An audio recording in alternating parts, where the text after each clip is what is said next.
Good morning, guys. This is a video about what I've learned living in Kyiv, Ukraine for what is almost the past 4 years. And so, what do I got? 11 points here. Start with number 1, and that is planning. So when I first came here, a friend of mine, she has an English language school, and she asked me to help out with a few conversation classes. So I went in, and my topic was, where do you see yourself in 5 years? Look how beautiful this is. Love these murals. Where do you see yourself in 5 years? And I got a bunch of blank, distant looks, like, all right, foreign guy, what's with the misunderstanding or the lack of knowledge about our cultural context?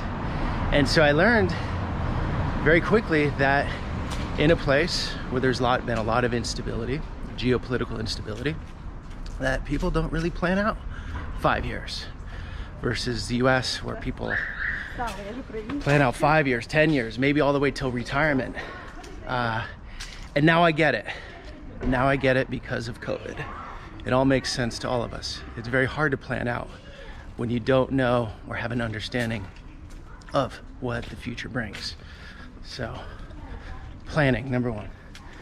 Number 2, less aggressive culture. Now we see in the movies, the Slavic guy is always the bad guy, always the gangster, the mafioso guy. Yeah, they exist, that's for sure. But really, on the streets, it's chill. Like, I haven't had any problems, even in the so-called rough neighborhoods here that I've been to.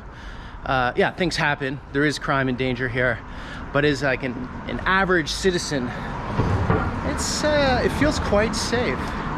The biggest dangers here are if you're in journalism, if you're high level in business, or politics. Those are dangerous places to be for some, but for the average person, it's quite chill. The biggest dangers here actually are, well, I'm not seeing it here, but the buildings, some of the buildings are crumbling, and so you see these bricks in the streets, and that's because they fell from above. And also the old Soviet elevators. These things are quite sketchy. You know, they've never been maintained, and it's only a matter of time before it's gonna break down on someone. So those are the biggest dangers here. Not what we typically think, I would say. Learned about America, and you don't really understand what your country is until you're out of it for a long time. So it's like this, it's like a football game, and on the field, you're in the game. That's when you're in your country. And when you're out of your country, you're in the stands, looking at the game. Totally different perspective. And so by living over here, I've been able to be a spectator of the USA, which is very interesting. That's a whole nother video I'll make. But it's like if you always wore running shoes, you don't know what dress shoes feel like. That's a far-reaching metaphor, but I think you know what I mean. Like, you don't know until you've felt something else, then you know what the other is like. Every country has problems, just different problems. And so one of Ukraine's biggest problems, there are many problems here, but one of the biggest ones is, you know, having Russia as a neighbor. It's a big, powerful country on its border. That's a problem. And if you look at the US right now, what is it? One of its biggest problems?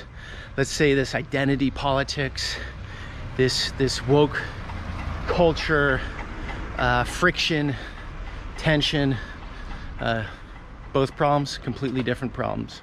People here get by with less, the average person. So it's a less wealthy country. People can't finance basic things. Like, most people are not financing their mattress or normal things in life, even cars. I think a lot of people pay cash. In apartments, a lot of people pay cash, which I still don't understand how they save that money. So in America, you see more things, and it's sort of an image that might not reflect someone's true wealth. And here, you sort of you see how it is. Now there is, look at this one, love that mural. Don't get me wrong, there is a very material culture here. I've seen more of the Mercedes Maybach. I believe it's called a Maybach. It's like $200,000. I think a lot of these guys are paying cash. So there is the very puffy lips, exotic car crowd. It is very material in that sense. Best and worst of people. So I've had 3 landlords in this country. The first one, absolute nightmare. Very aggressive, only shouted, didn't have any other tone of language. Really difficult situation. Now the third landlord, our last landlord, fantastic, really cool, really sweet. The woman even painted a picture for us, my wife and I, like just as a present. No birthday, no special reason, just to paint us a painting.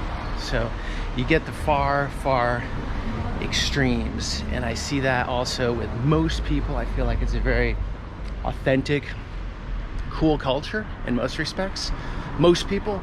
And then you get this, you know, mafiosa crowd, which is very like unsavory, I would say. It looks like a lot of these guys eat nails for breakfast, but you're not really interacting with that environment. I realized how important environment is in life. And what do I mean by that? I mean the air you breathe. Oh, that's not one of the super nice ones, but that's just an example. The air you breathe. And so the buses here don't have catalytic converters. They spew all this exhaust out into the air. A lot of vehicles don't have a catalytic converters, and there are no real emission standards. Didn't really notice it year 1. By year 3, it really has started to get to me, and it gives me headaches. And it's unfortunate because the authorities, the government here, the mayor, doesn't seem to think it's an issue. And I haven't seen any measures to change the problem. And it's interesting. This is an athletic guy, a boxer, somebody who spends a lot of time in Germany, which does have these standards. Political correctness doesn't really exist, which is refreshing. I mean, no one likes blatant rudeness, but it's sort of nice to, you know where you stand. Nobody's really like padding their language, trying to make you feel good. If they do, they mean it. They don't, they don't. And there's just less sensitivity overall with language.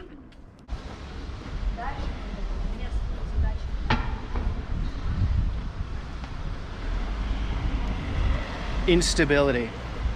So Ukraine has felt a lot of instability in the 20th century and a lot in the 21st century. So banking crises, revolutions, these things are in the subconscious of the people, and it's more baked into the DNA that, hey, your money, half of it can be gone the next morning.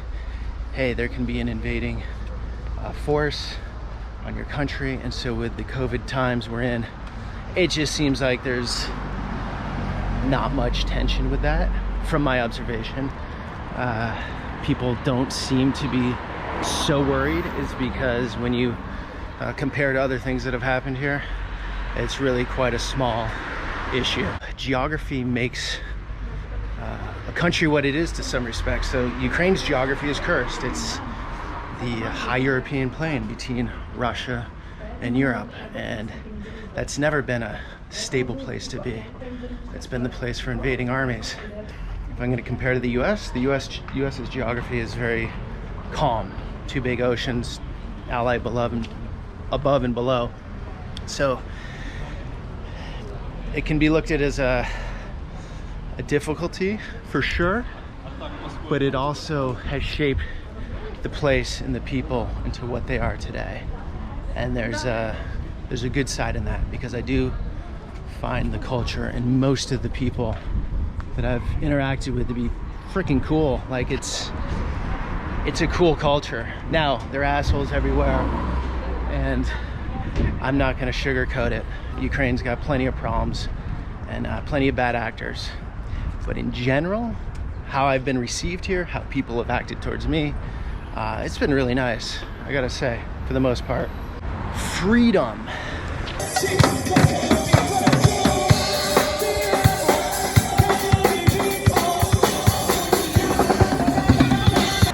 There's a lot of freedom here.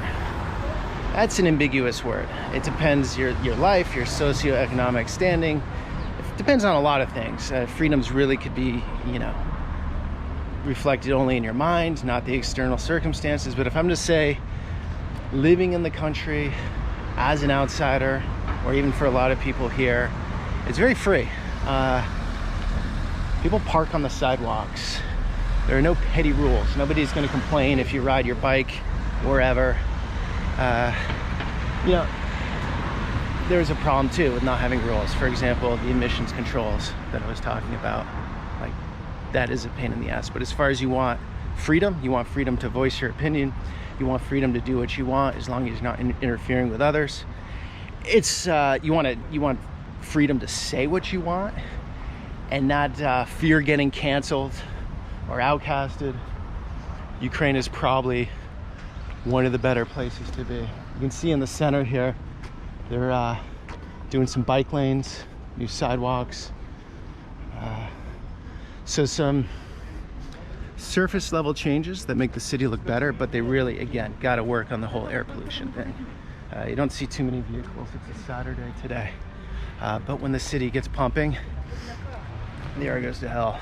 If you've never lived abroad and have the chance to do so, no matter where you're from, if you have the chance to live in another country, strongly recommend it. You'll learn a lot about your own country. You'll learn a lot about the country you're in. You'll learn a lot about yourself.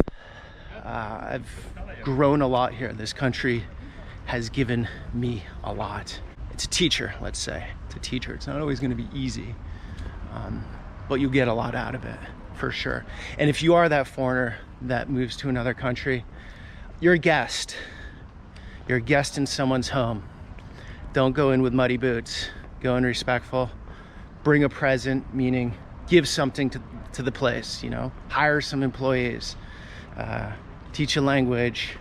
Help in some way, shape, or form. Create content that, you know, shows the other side. You know, Ukraine's content in the world is 99% negative. And I understand the problems here. I'm not going into them right now, but I feel it's a bit unjust. It deserves some of the positives too. So guys, thanks for coming along. If you want to see more about Ukraine, I have a playlist. I'll have it down below. I'll link down below. A ton of Ukrainian videos. And that's it. Thanks for coming along. Until next one.